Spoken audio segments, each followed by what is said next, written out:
दोस्तों वीडियो को पूरा देखिए, वीडियो अच्छी लगे तो चैनल को सब्सक्राइब कीजिए।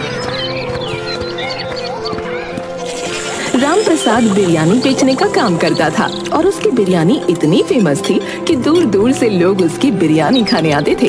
वो अपने ग्राहकों से बिल्कुल दोस्तों जैसा व्यवहार करता था। किसी की प्लेट में एक्स्ट्रा रायता डाल देता तो किसी की पसंद के हिसाब से मसाला कम ज्यादा कर देता। अरे राम प्रसाद भाई, आज तो फिर से बहुत भीड़ है। हाँ भाई, ये सब आपकी दुआओं का असर है। जरा सा इंतजार करिए, बस फिर आपके लिए एक प्लेट बिरयानी तैयार करता हूँ। अरे भाई साहब, इनके यहाँ हमेशा ही भीड़ रहती है। इतनी लजीज बिरयानी जो बनाते हैं। अरे चुप रहो मोहनदास, फालतू की तारीफ ना करो। अरे ये भीड़ बता रही है कि मेरी तारीफ फालतू है या नहीं है। इतने में राम प्रसाद के बेटे गौरव और अर्जुन वहाँ आ गए। अर्जुन ने देखा कि ग्राहक बिरयानी के लिए चिल्ला रहे हैं तो वो गुस्से से उनको डांटने लगा। अरे इतना शोर क्यों मचा रखा है? थोड़ा शांति से खड़े रहो वरना भगा दूंगा सबको। अर्जुन बेटा, ग्राहकों के बिना हमारा काम नहीं चलेगा। याद रखो, ग्राहक भगवान होते हैं, हमें उनके साथ आदर और धैर्य से पेश आना चाहिए। हाँ छोटे, थोड़ा शांत रहना सीख। अच्छा ठीक है। उस समय तो अर्जुन ने सिर झुकाकर राम प्रसाद की बात मान ली, लेकिन उसकी यही आदत थी कि वो किसी से तमीज से बात नहीं करता था। शाम को सब घर पहुँचे और गौरव ने मालिनी को अर्जुन के गुस्से वाली बात बताई। अरे अर्जुन, इतना गुस्सा क्यों दिखाते हो? तुम्हें देखकर तो लगता है तुम्हारे भीतर कोई शेर बैठा है। अरे भाभी, मैं तो बस शांति बनाए रखने की कोशिश कर रहा था। अर्जुन, तुम्हारी शांति बनाए रखने की कोशिश से तो मुझे डर लगता है। ऐसा ना हो कि कल को तुम सबको भगाकर खुद ही बिरयानी खाने लगो। गौरव की बात सुनकर सब हंस पड़े। पिताजी, आपने कभी सोचा है कि अगर अर्जुन ठेला संभालेगा तो सब ग्राहक भाग जाएंगे? हम सबको नया बिजनेस सोचना पड़ेगा। अरे बेटा, तुम भी ना, अर्जुन को थोड़ा समय दो, वो भी सीख जाएगा। अचानक इसी हंसी मजाक के माहौल के बीच राम प्रसाद की तबीयत बिगड़ने लगी। उसका चेहरा पीला पड़ गया। गौरव और अर्जुन ने उसे सहारा दिया।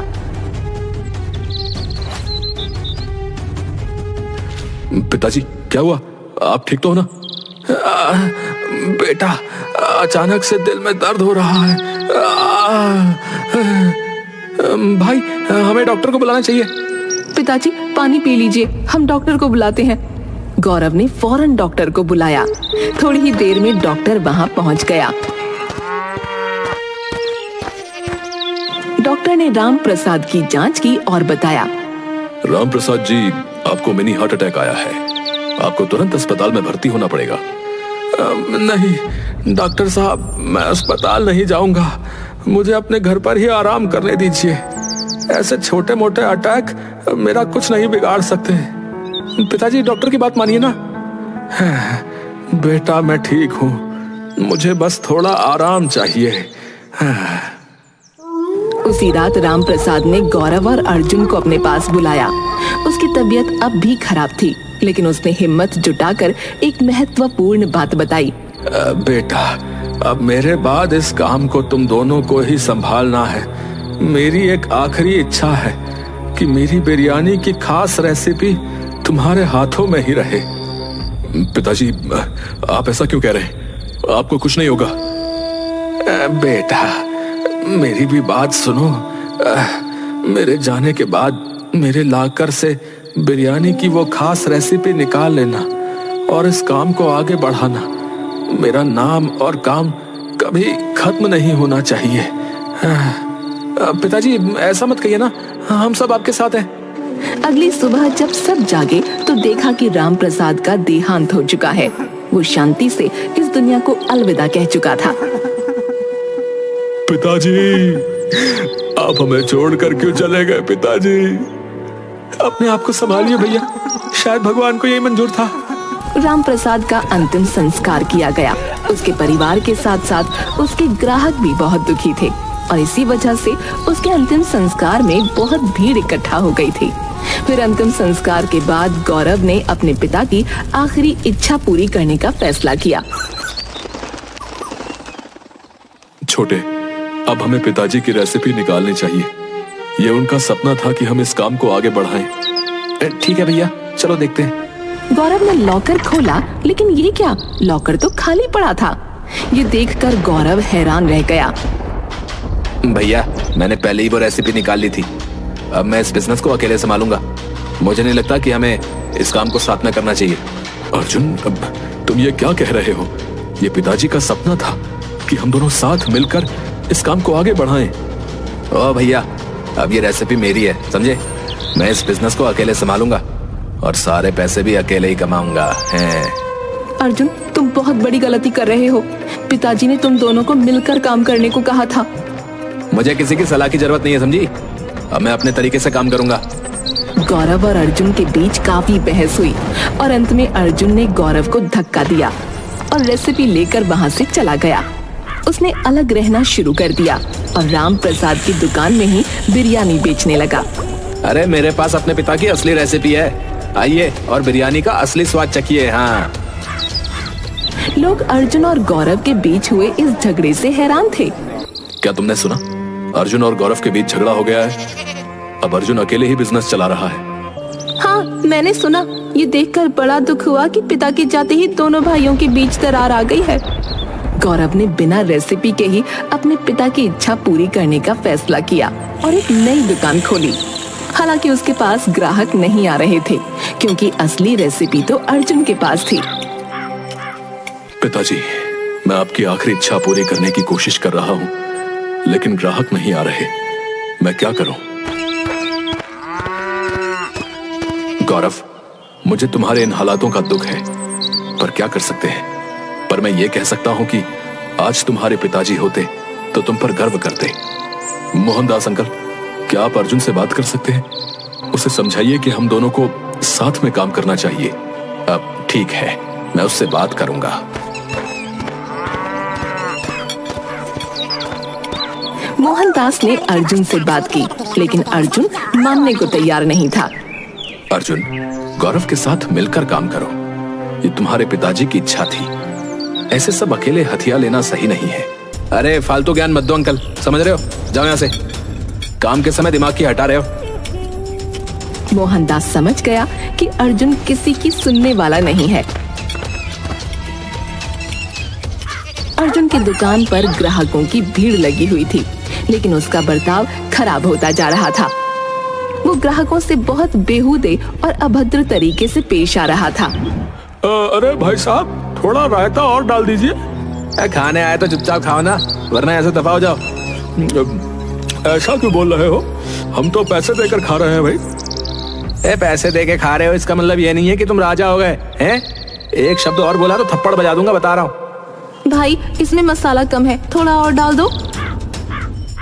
मसाला चाहिए तो घर से लाकर डाल दो ना। यहाँ कोई तुम्हारे नौकर नहीं लगे हुए कि तुम्हारी हर फरमाइश पूरी हो। ग्राहक अर्जुन के व्यवहार से तंग आ चुके थे, लेकिन बिरयानी की लत के कारण मजबूर होकर वहीं खा रहे थे। यार, ये अर्जुन तो पागल हो गया है। ऐसे बिरयानी खाने का क्या फायदा जब इज्जत ही नहीं रह गई। हाँ, पर क्या करें यार, इसकी बिरयानी का स्वाद ही ऐसा है कि छोड़ नहीं सकते। तुम लोग राम प्रसाद के बड़े बेटे गौरव की बिरयानी भी खा सकते हो। अरे, पर राम प्रसाद की बिरयानी की असली रेसिपी तो अर्जुन के पास है। हाँ, वो बात सही है, पर बिरयानी तो गौरव को भी बनानी आती है। एक बार खाकर तो देखो। और सबसे अहम बात तो यह है कि उसके पास तुम्हें बिरयानी के लिए इंतजार नहीं करना और ना ही अपनी बेइज्जती करानी पड़ेगी। हाँ, वैसे बात तो सही है। कुछ लोग गौरव की दुकान पर पहुंचते हैं। भाई, सुना है तुम्हारे यहाँ भी बिरयानी मिलती है? हाँ बिल्कुल, आइए बैठिए। यहाँ आपको अच्छा खाना और अच्छी सेवा मिलेगी। ये सुनकर अच्छा लगा। उस अर्जुन के व्यवहार से तो हम तंग आ चुके भैया। ये लीजिए, खाकर बताइए कैसी है। अरे, ये तो सेम वैसी ही बिरयानी है। तुमने तो बिना रेसिपी के कमाल कर दिया गौरव। है गौरव की दुकान पर धीरे धीरे ग्राहक आने लगे और वो भी अपने पिता की रेसिपी के बिना ही बिरयानी का स्वाद अच्छा बनाने में सफल हो गया। आप सब आराम से बैठिए और किसी को कोई दिक्कत हो तो मुझे बताइए। गौरव भाई, तुमने आज राम प्रसाद चाचा की याद दिला दी, बता रहा हूँ। वो भी अपने ग्राहकों का ऐसे ही ख्याल रखते थे और तुम्हारी बिरयानी तो फिर है ही स्वादिष्ट है। हाँ गौरव, तुम ही रामप्रसाद जी के असली बेटे हो, उनके सारे गुण तुम में हैं। गौरव ने मुस्कुराकर ग्राहकों का धन्यवाद दिया। उसकी दुकान पर अब भीड़ बढ़ने लगी और ग्राहकों की संख्या में लगातार इजाफा होने लगा। धन्यवाद भाई, ये सब आपके प्यार और समर्थन की वजह से ही संभव हो पाया है। नहीं गौरव भैया, ये तुम्हारी मेहनत और अच्छे व्यवहार का फल है, बता रहा हूँ। इस बीच अर्जुन की दुकान पर ग्राहकों की संख्या कम होती चली गई। अरे तुम सब खुद को समझते क्या है? अरे मुझे कोई फर्क नहीं पड़ता कि तुम मेरी दुकान पर आओ या ना आओ। चलो भागो यहाँ से। अरे अर्जुन, हम यहाँ बिरयानी खाने आए हैं, गालियाँ सुनने नहीं। अरे मुझे तुम्हारी कोई परवाह नहीं है, चलो जाओ जहाँ जाना है तुम्हें। अर्जुन की दुकान अब लगभग खाली हो चुकी थी और गौरव की दुकान पर पहले से भी ज्यादा भीड़ थी।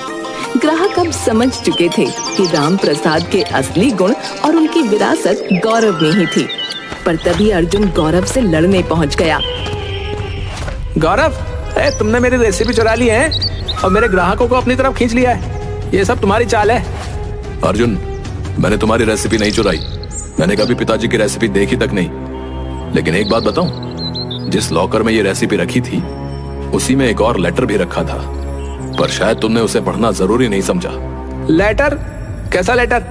क्या है उस लेटर में? मुझे उम्मीद है कि तुम लोगों को ये खास बिरयानी की रेसिपी मिल गई होगी, पर सच्चाई ये है कि इस बिरयानी की रेसिपी में कुछ भी खास नहीं है।